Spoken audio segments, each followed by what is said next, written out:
सभी प्यारे साथियों को राधे राधे। स्वागत है आपका प्रद्योत गुरुकुल में। आज हम आपके लिए एक और बेहतरीन क्लास लेकर आए हैं। आजकल हम चर्चा कर रहे हैं पाश्चात्य काव्य शास्त्र पर।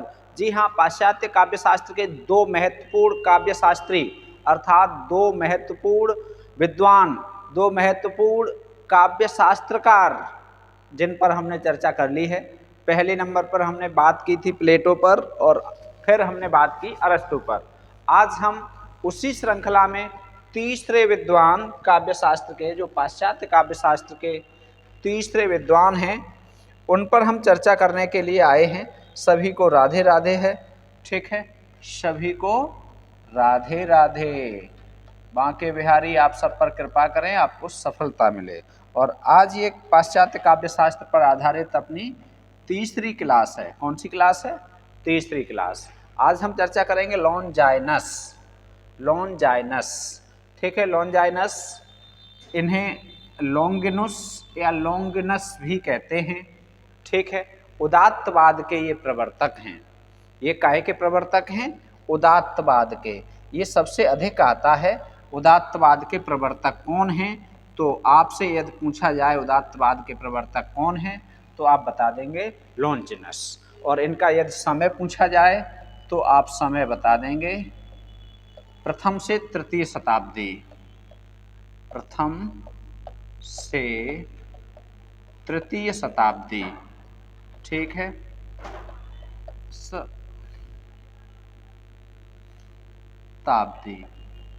ठीक है, प्रथम से तृतीय शताब्दी इनका समय था। ठीक, समय यदि पूछा जाएगा तो आप कितना बता देंगे? पूरा नहीं आ रहा है स्क्रीन पर। ठीक है, पहली से तीसरी शती, प्रथम से तृतीय शताब्दी, पूरी स्क्रीन नहीं आ रही है। चलो कोई बात नहीं, दिख रही है फिर भी। आज हम इनकी ही चर्चा करेंगे और इनसे संबंधित महत्वपूर्ण तथ्यों पर चर्चा करेंगे। ठीक है, इनके ग्रंथ का नाम, अगला पॉइंट, लॉन्जाइनस के ग्रंथ का नाम क्या है? तो ये बहुत पूछा जाता है। लॉन्जाइनस के ग्रंथ का नाम क्या है? पेरेहोप्सुस। पेरेहोप्सुस। ठीक है, ये ग्रंथ भी बहुत पूछा जाता है। लॉन्जाइनस के ग्रंथ का नाम क्या है? पेरेहोप्सुस। पेरेहोप्सुस। ठीक है,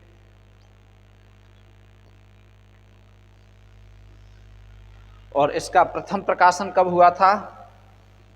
इसका प्रथम प्रकाशन इस ग्रंथ का कब हुआ था?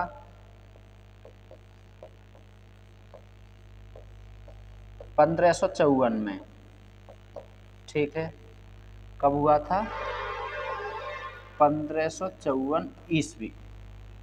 ठीक है, इस ग्रंथ का प्रथम प्रकाशन कब हुआ था? 1554 ईस्वी में।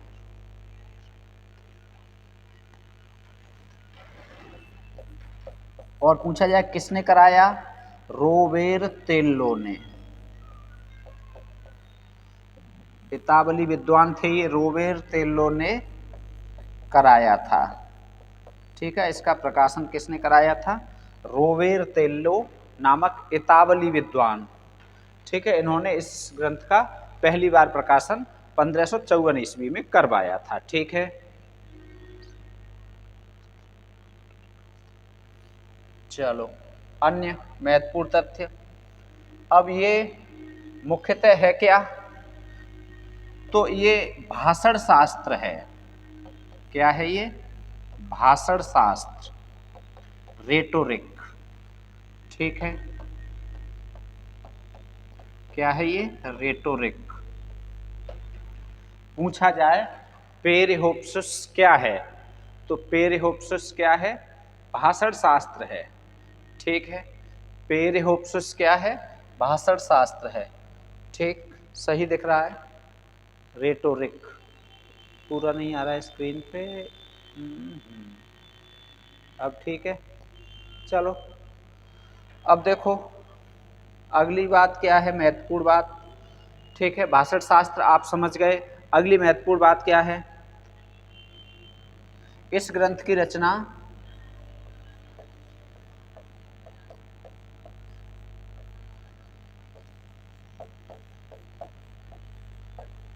पत्र के रूप में हुई है, पत्र के रूप में।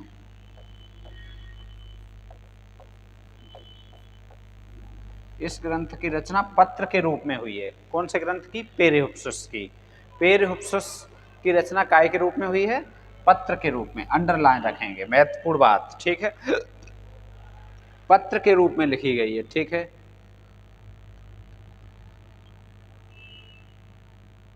ठीक, अब इसका अंग्रेजी रूपांतर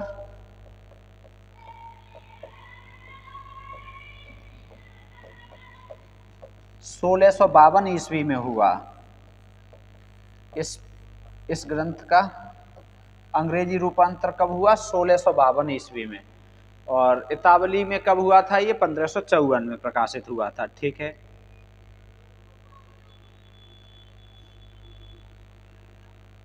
इस पेरेहुप्सुस में अध्याय कितने हैं? इस पेरेहुप्सुस में अध्याय कितने हैं? बहुत अच्छी बात, 44, 44 अध्याय कितने हैं इसमें? 44। काय काय का वर्णन है? उदात्तता, उदात्तता, ठीक है। शब्द,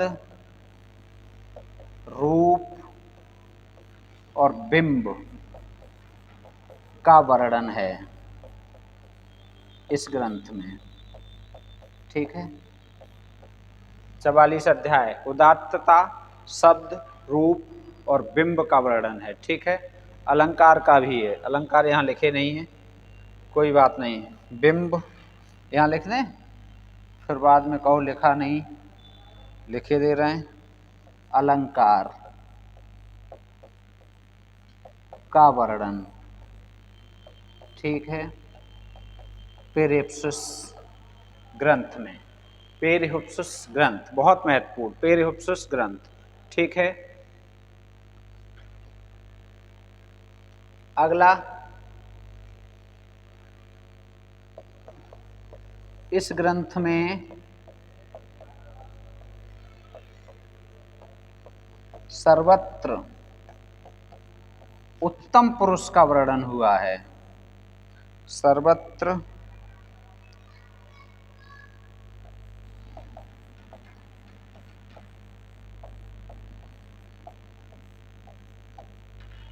ठीक है, सर्वत्र इस ग्रंथ में क्या है? उत्तम पुरुष का वर्णन, ठीक, या उत्तम पुरुष का प्रयोग।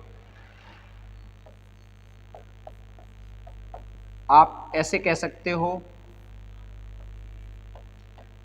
किस पुरुष में लिखा गया है यह ग्रंथ? तो उत्तम पुरुष में लिखा गया है, ये अंडरलाइन रखेंगे, ठीक है। जो जो बता रहे हैं उसे आप नोट रखेंगे, महत्वपूर्ण है, उत्तम पुरुष में लिखा गया है, ठीक है। प्रमुख कथन,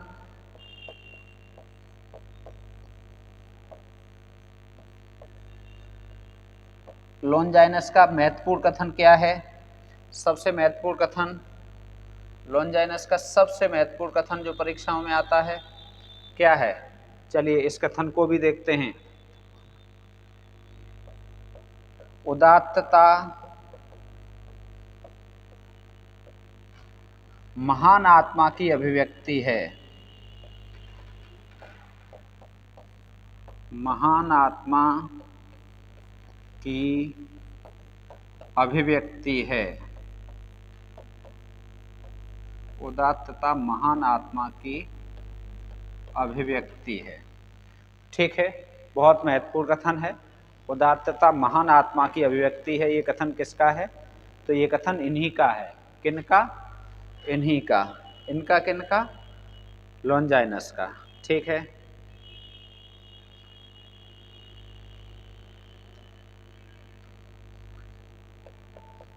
लॉन्जाइनस ने उदात्तता के 5 स्रोत माने। कितने स्रोत माने? 5 स्रोत माने। लॉन्जाइनस ने उदात्तता के 5 स्रोत माने। कौन कौन से उदात्तता के स्रोत क्या हैं? लिखो। उदात्तता के 5 स्रोत माने हैं, ये अंडरलाइन रखेंगे, ठीक है। उदात्तता के कितने स्रोत माने? 5। क्या क्या? महान विचारों की, महान विचारों, ठीक है, महान विचारों की उद्भावना की क्षमता, उद्भावना की क्षमता, मतलब उदात्तता का ये स्रोत है कि वो महान विचारों की उद्भावना करे, महान विचारों को प्रस्तुत कर सके, उत्पन्न कर सके, ठीक है। दूसरा क्या है? प्रबल एवं अंतः प्रेरित भाव, अंतः प्रेरित भाव होना चाहिए। प्रबल हो तीव्रता के साथ और अंतः प्रेरित भाव हो, उदात्तता का स्रोत है ये, प्रबल एवं अंतः प्रेरित भाव। तीसरा क्या है? अलंकारों का समुचित प्रयोग होना चाहिए इसमें, अलंकारों का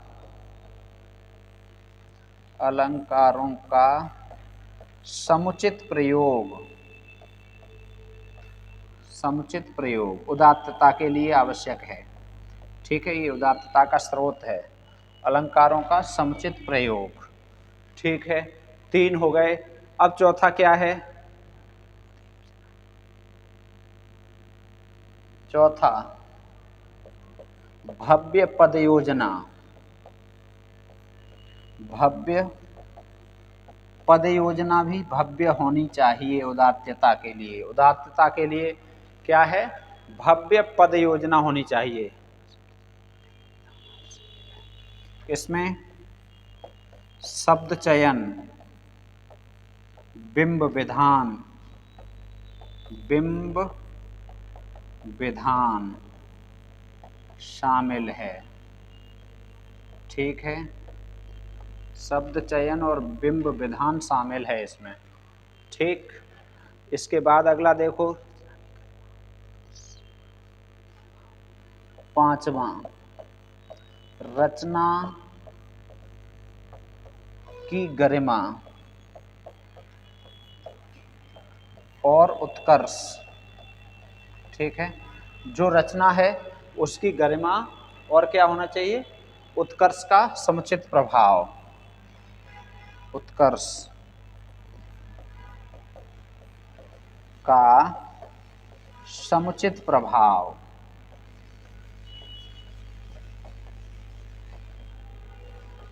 ठीक। अब ये देखो 5 स्रोत हो गए। ये 5 स्रोत माने हैं लॉन्जाइनस ने। किसने माने हैं? ये लॉन्जाइनस। काहे के? उदात्तता के, ठीक। महान विचारों की उद्भावना की क्षमता हो, प्रबल एवं अंतः प्रेरित भाव हो, अलंकारों का समुचित प्रयोग किया जाए, भव्य पद योजना हो, रचना की गरिमा और उत्कर्ष का समुचित प्रभाव हो, ठीक है। अगला पॉइंट,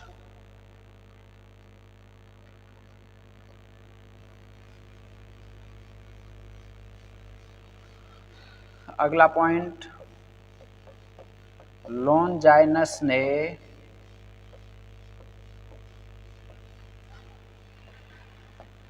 उदात्तता के 3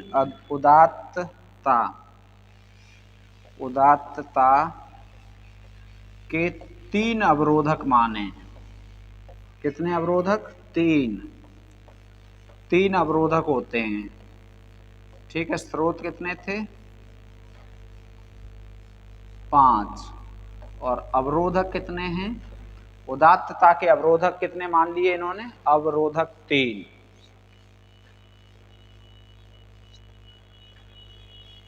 कौन कौन से?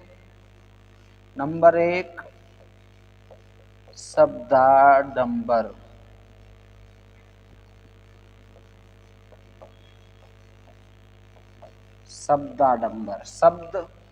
शब्दाडंबर, ठीक है। दूसरा वालिशता, ठीक है। और तीसरा क्या माना है उदात्तता का अवरोधक? भावाडंबर, भावाडंबर, ठीक है। कितने हो गए अवरोधक? 3। चलिए, तो अब देखो 3 ये हो गए अवरोधक। ये एक बार फिर से देख लो संक्षेप में, इतना महत्वपूर्ण हो गया सारा। समय प्रथम से तृतीय शताब्दी, लॉन्जाइनस लॉन्गिनुस नाम भी इनका है, ठीक है। उदात्तवाद के प्रवर्तक हैं। पेरिहुपसुस ग्रंथ है जो भाषण शास्त्र है, रेटोरिक जिसे कहते हैं। प्रथम प्रकाशन 1554 ईस्वी में हुआ था। रोबेरतेल्लो ने कराया था। इस ग्रंथ की रचना पत्र के रूप में हुई है। अंग्रेजी रूपांतर 1652 ईस्वी में। अध्याय इसमें 44 हैं। उदात्तता शब्द रूप बिंब अलंकार का वर्णन है। उत्तम पुरुष में ये लिखा गया है। उदात्तता महान आत्मा की अभिव्यक्ति है, ये इनका प्रमुख कथन है। उदात्तता के 5 स्रोत माने हैं। महान विचारों की उदात्तता की क्षमता हो, उद्भावना की क्षमता हो, प्रबल और अंतः प्रेरित भाव हो, अलंकारों का समुचित प्रयोग हो, भव्य पद योजना हो, रचना की गरिमा और उत्कर्ष का समुचित प्रभाव हो। लॉन्जाइनस ने उदात्तता के 3 अवरोधक माने हैं, शब्दाडंबर, वालिशता और भावाडंबर, ठीक है। और बस इतना ही। इसकी PDF चाहिए तो आप प्रद्योत गुरुकुल टेलीग्राम चैनल से जुड़ जाइए, प्रद्योत गुरुकुल टेलीग्राम चैनल से जुड़ जाइए, ठीक है। और ये है मोबाइल नंबर 9758432887, ठीक। आशा और विश्वास है कि लॉन्जाइनस से आएगा तो इतने में से ही आ जाएगा, ठीक है। बहुत बहुत धन्यवाद।